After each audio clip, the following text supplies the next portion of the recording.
Je vérifie si mes plantes sont bien, ils ont besoin d'être arrosées ou pas. C'est que j'ai touché la terre pour voir si c'est mouillé, non, c'est sec. Toucher, sentir.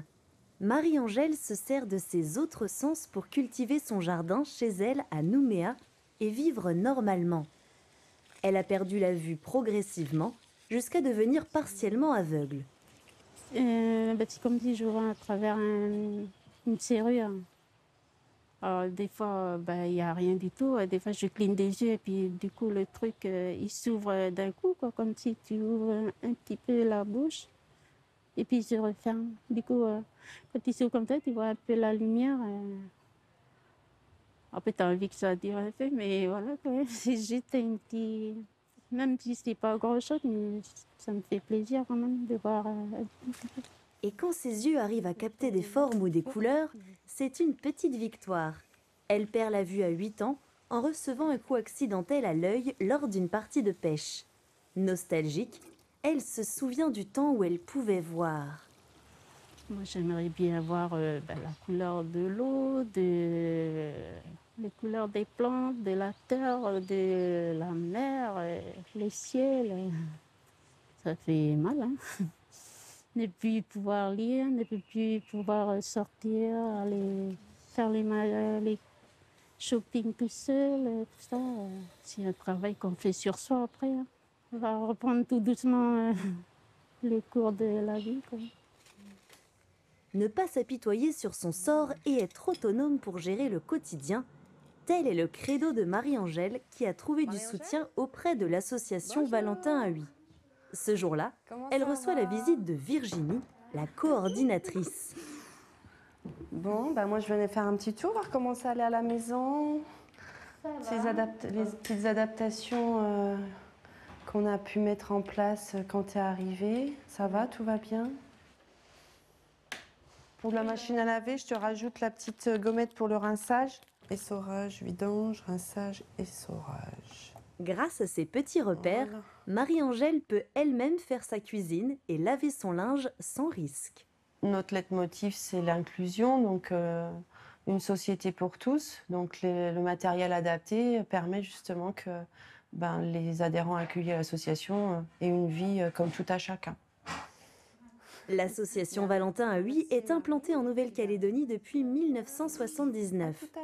À cette époque, seul un accueil était proposé.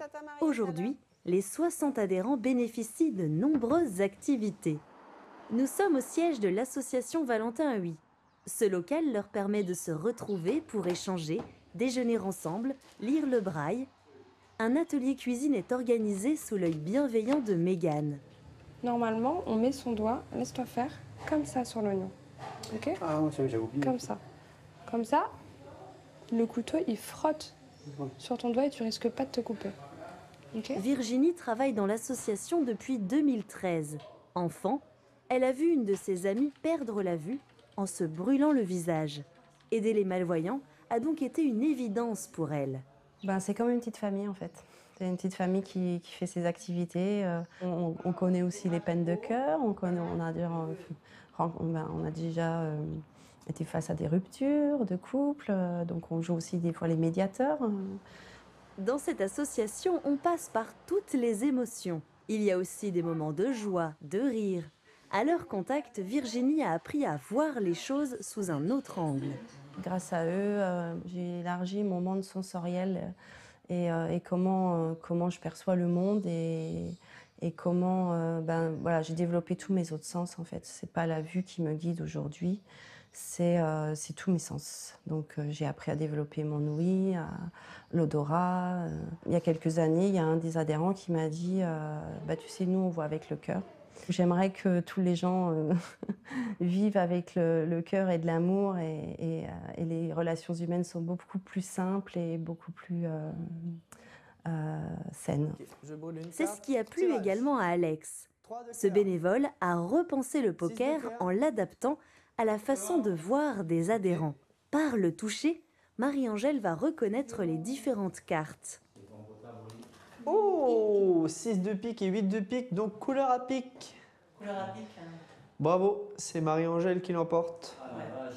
9 de Je me dis, cœur. mais comment on va jouer à un jeu pareil, hein, c'est des trucs de pro, ça. Hein.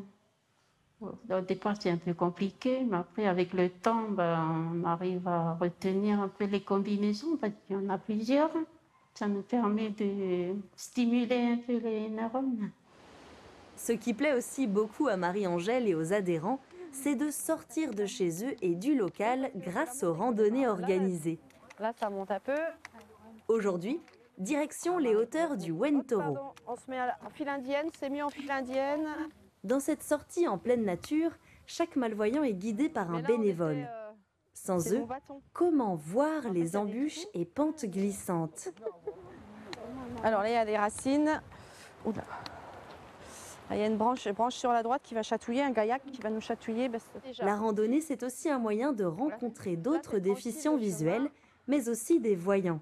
Ça permet de croiser des personnes, de pouvoir croiser d'autres personnes qu'on connaît, d'autres associations. Et puis pendant les organisations de raids et de trail, il y a forcément une solidarité et puis un regard émerveillé aussi des gens par rapport aux personnes malvoyantes et aveugles qui s'aventurent sur les sentiers. Voilà, comme ça, pour faire pour participer comme tout le monde en fait. Virginie et Marie-Angèle ont déjà participé ensemble à plusieurs trails. Une complicité et une confiance s'est tissée entre ces deux femmes.